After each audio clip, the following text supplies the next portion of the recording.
मेरे प्यारे स्टूडेंट्स, आप सभी का मेरे यूट्यूब चैनल में स्वागत है। आज मैं आप लोगों को क्या बताऊंगा। देखिए यहाँ पे है बहुकली प्रणाली के मुख्य संयोजन दो प्रकार के होते हैं। बहुकली प्रणाली मतलब तीन कली थ्री फेज सिस्टम क्या क्या होता है, कैसे होता है, कितने प्रकार का होता है, मैं आपको यहाँ पे दिखाऊंगा आज। ठीक है, ये देखिए हमारा क्या है, पहला है स्टार संयोजन होता है, दूसरा डेल्टा संयोजन। तो पहले स्टार संयोजन में हम देखते हैं क्या क्या है। स्टार संयोजन देखिए, इस संयोजन में चार तार होते हैं जिनमें से तीन कली मतलब क्या होता है, थ्री फेज तार एवं एक न्यूट्रल होता है। आप देखेंगे कहीं भी आप देखेंगे इसको थ्री फेज में तीन तो जाएगा वायर आर वाई बी जाएगा, फिर इसके बाद एक जाएगा न्यूट्रल। तो यही यहाँ पे बोल रहा है एक न्यूट्रल तार होता है जो कि स्टार पॉइंट से लिया जाता है। स्टार पॉइंट से यहाँ देखिए लिया गया, स्टार पॉइंट से लिया जाता है। इस संयोजन में तीनों कुंडलियों में समान सिरों को संयोजित करते हैं। वह बिंदु जिस पर ये तीनों सिरे जुड़ते हैं न्यूट्रल बिंदु या स्टार पॉइंट कहलाता है। देखिए जो भी ये होता है, ठीक है, जब यहाँ पे हम क्या करते हैं, एक बिंदु लेते हैं, यहाँ पे क्या होता है हमारा स्टार पॉइंट होता है जिसे हम क्या करते हैं, न्यूट्रल करते हैं।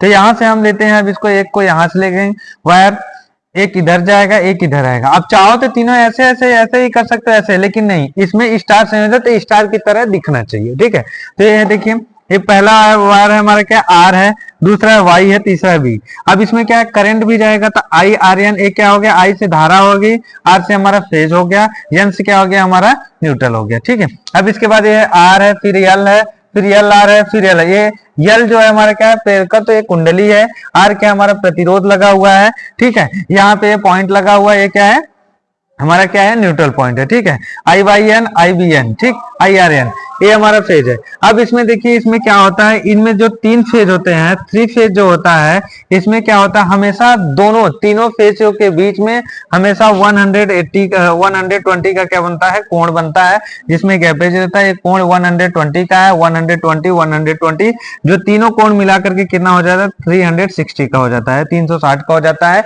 ये क्वेश्चन आप में आते हैं कि तीनों फेजों में का कलांतर कितना होता है। कलांतर मतलब फेज हो गया आपका, फेज कितना होता है तो आपको ये बताना होता है। उसमें ऑप्शन दे देगा 180, 120, 240, 360। तो आपको पता रहेगा कि सिंगल फेज में कितना होता है कलांतर, तो 120 का होता है। तो ये आपको ठीक है। और भी आगे इसमें कुछ और है, मैं आपको दिखा रहा हूं अभी।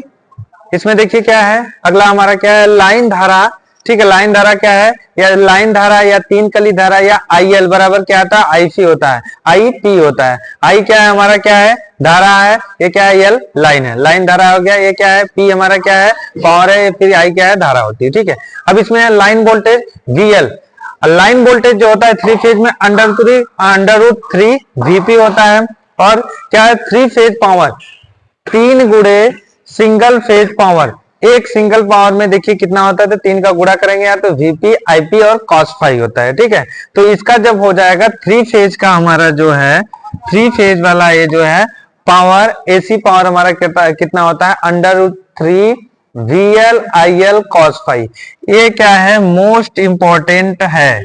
ये क्या है, मोस्ट इंपॉर्टेंट है। इसको आपको जरूर याद रखिएगा, क्योंकि यह आईटीआई में एक क्वेश्चन आएगा ही आएगा कि हमारा स्टार संयोजन में कितना वोल्टेज होता है। तो आपको ये बताना पड़ेगा कि थ्री फेज में स्टार संयोजन में √3 वीएल आईएल कॉस फाई होता है। ठीक है, और आगे है मैं आपको दिखाता हूं।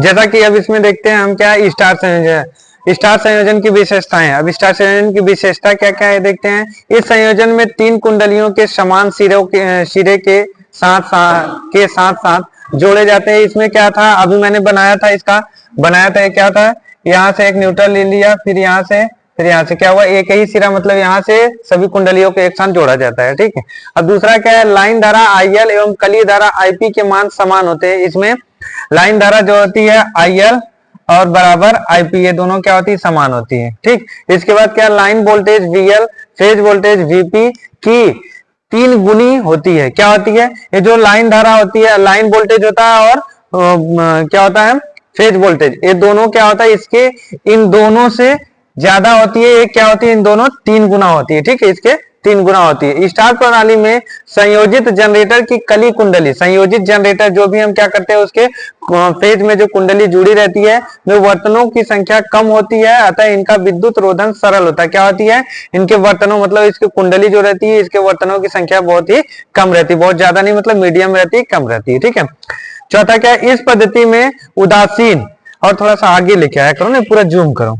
ठीक है। इस पद्धति में उदासीन बिंदु एन पॉइंट जो उदासीन बिंदु होता है प्राप्त होता है, इसे भू संपर्कित कर विद्युत उपकरणों एवं अल्टरनेटरों को विद्युत दोष से उत्पन्न हानियों से बचाया जा सकता है। मतलब क्या होता है कि जो भी रहता है, जो भी हमारा इक्विपमेंट रहता है उसको क्या करता है, भू संपर्कित करके जलने से या उसमें करंट उतरने से क्या होता है, बचाया जा सकता है। ठीक है। उससे आपकी सेफ्टी होती है। ठीक। और अगला क्या है? इस प्रणाली में प्रकाश एवं शक्ति दोनों प्रकार के विद्युत भार संयोजित किए जा सकते हैं। मतलब क्या है?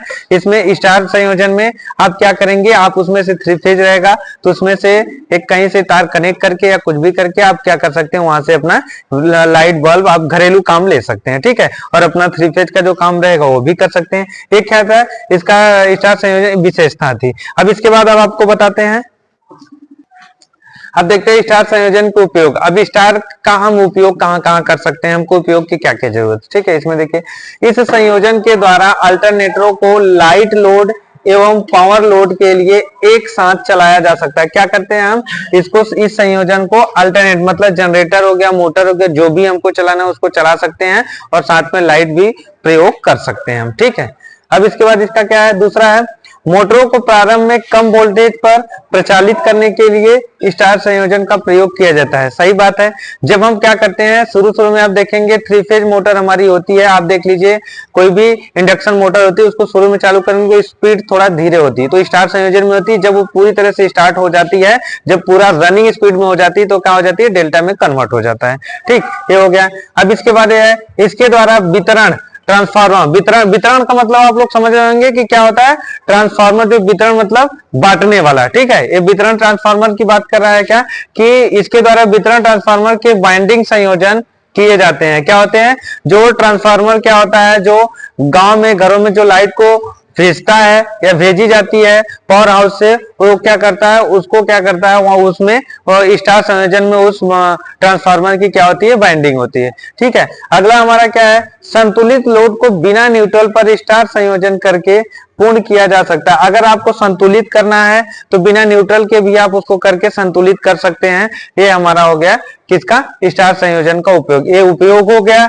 इसका क्या था, विशेषताएं थी। ये सारा चीजें हमने आपको स्टार का सारी चीजें हमने आपको बता दिया। स्टार क्या होता है, इसमें क्या करंट होती है, क्या फेज होता है, क्या वोल्टेज होता है, सारी चीजें हमने आपको बता दी। ठीक है। अब जो भी थोड़ा बहुत होगा आप कहीं और से जानकारी इकट्ठा कर लेना। और इसका लास्ट पॉइंट जो था √3 VL/IL cos φ, ये जरूर आप लोग याद कर लेना कि ये पूछेगा स्टार संयोजन में पूरा वोल्टेज या करंट कितना होता है। V बराबर तो आपको ये लिखना है कि √3 VL/IL cos φ थीटा। ठीक है। ये आपके लिए बहुत ही महत्वपूर्ण क्वेश्चन है। ठीक।